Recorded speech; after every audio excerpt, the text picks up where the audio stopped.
아내와 마지막으로 성관계를 한 것이 언제입니까? 15년쯤 됐을 겁니다. 그러니까 그분을 진정으로 사랑하신다면 이 문제를 알리고 그분께서도 치료를 받으시게 해야 합니다. 그럼 직접 연락하시겠습니까? 그게 불편하시면 내가 하겠습니다. 야, 그 환자 PCP야, PCP라고!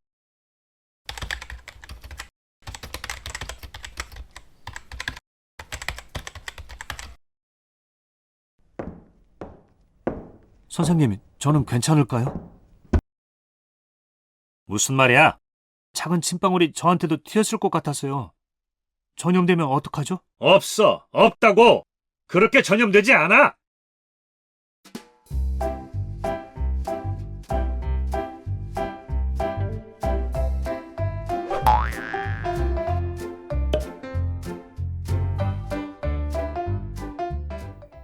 레지던트 시절 나는 하얀 의사 가운을 입지 않았다.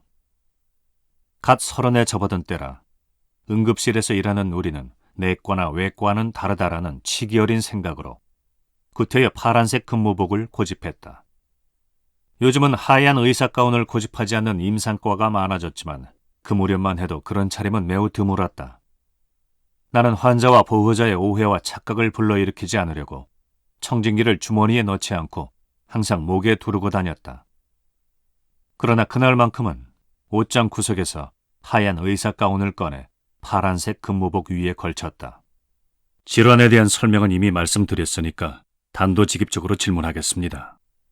주변이 개방된 응급실이어서 나는 침대 주변에 커튼을 둘러치고 나서 나직이 말했다. 침대에 누운 사내는 옆쪽과 뒤쪽은 짧게 깎았지만 탈모가 진행된 정수리 주변은 이미 대머리나 다름없었다. 사내는 체격이 다소 왜소했고 태가 두껍고 도수 높은 안경을 쓰고 있었는데 혼기를 훌쩍 남긴 순진한 국어 선생님이나 중간 간부까지 진급한 성실한 공무원에 어울리는 평범한 인상이었다. 다만 그때는 크지 않은 얼굴을 절반쯤 가린 산소 마스크를 쓰고 있었다. 그럼에도 불구하고 그가 들이쉬고 내쉬는 숨이 힘겹게 느껴졌다. 그럼 신뢰를 무릅쓰고 묻겠습니다. 아내와 마지막으로 성관계를 한 것이 언제입니까? 사적인 질문이 아니라 예상하시겠지만 진료에 아주 중요한 정보니까 정확히 말씀해 주셔야 합니다. 사내는 말없이 천천히 고개를 끄덕였다. 아내와의 마지막 성관계를 묻다니. 겉으로는 아무렇지 않게 말을 내뱉었지만 속으로는 마음이 편치 않았지만 어쩔 수 없었다. 진료를 위해서는 꼭 알아야 할 정보였다. 10년이 넘었어요. 15년쯤 됐을 겁니다. 사내의 목소리는 그의 인상처럼 평범하면서도 차분해서 감정의 동요가 전혀 드러나지 않았지만 실제 감정은 그렇지 않았을 가능성이 더 컸다. 애써 절제하고는 있어도 몇 시간 전부터 이미 평정심을 잃었을지도 모른다. 그런데 이어질 두 번째 질문은 차분했던 그의 표정마저 무너뜨릴 수 있었다. 그만큼 부담스러운 질문이었지만 피할 수 있는 질문도 아니었다. 제가 단정할 수는 없습니다만 분명히 사랑하는 분이 있으시겠죠? 사랑은 상대를 소중하게 아껴주는 것이라고 생각합니다. 그러니까 그분을 진정으로 사랑하신다면 이 문제를 알리고 그분께서도 치료를 받으시게 해야 합니다.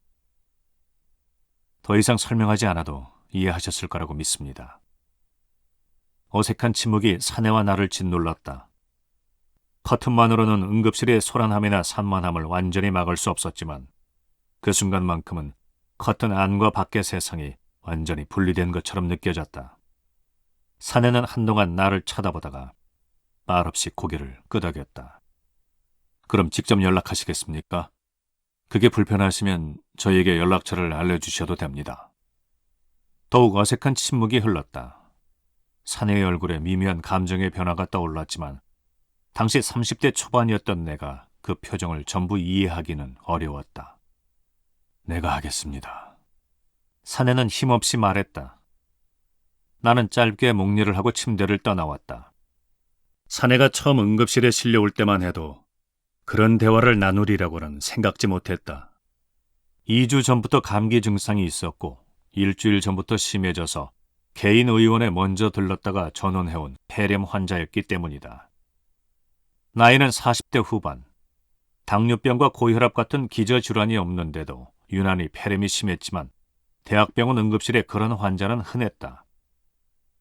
다만 처음부터 인공호흡기 치료가 필요할 거라고 예상했다. 흉부 엑스레이와 흉부 CT도 그런 예상에서 벗어나지 않았다. 어차피 인공호흡기 치료가 필요하다면 조금이라도 일찍 시작하는 것이 환자에게 유리했다. 환자에게 상황을 설명하고 인공호흡기 치료를 권유했다. 호흡곤란이 상당했지만 의식은 명료한 상태를 유지하고 있어서 환자의 뜻을 확인하는 것이 중요했다. 그런데 환자는 한사코 인공호흡기 치료를 거부했다. 환자가 고등교육을 받았고 괜찮은 직업을 가진 중상류층이었기에 뜻밖이었다. 인공호흡기 치료를 지금 당장 시작하지 않았다가 시기를 놓치면 자칫 사망할 수도 있다고 몇 차례 더 권유해봤지만 환자는 요지부동이었다. 그런 환자를 이해하기 어려웠고 너무 안타까워서 화도 났다. 그때 영상의학과에서 환자에게 흉부 CT를 처방한 레지던트를 찾는 다급한 전화가 걸려왔다.